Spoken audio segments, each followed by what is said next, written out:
All new here at 10 o'clock, the House committee investigating the January 6th riot at the Capitol back in 2021 moved to refer President Donald Trump to the Justice Department on multiple criminal charges. Now, it's an unprecedented moment in Washington, but it does not necessarily mean actual charges will be filed. Now, let's go and break this down for you here tonight. The committee voted to refer Trump on 4 charges. This includes obstructing an official proceeding, defrauding the United States, making false statements, and assisting or aiding an insurrection. Now, the full report will not be released until Wednesday, but committee members accuse the former president of being personally involved in a larger plan to overturn the results of the 2020 election. No man who would behave that way at that moment in time can ever serve in any position of authority in our nation again. He is unfit for any office. Now, the committee does not actually have the power to charge Trump with these alleged crimes. Instead, they are recommending the Department of Justice to investigate their findings and look into filing formal charges. Well, former South Carolina Congressman Mick Mulvaney, who also served as President Trump's acting chief of staff, suggests charges are unlikely.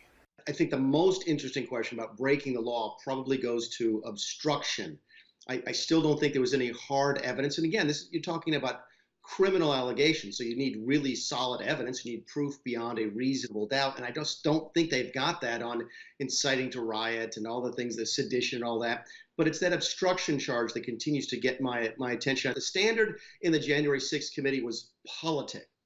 The standard of the DOJ is going to be a crime, and that's a different standard entirely. Now, it should also be noted that Attorney General Merrick Garland appointed a special counsel to head 2 investigations into Trump.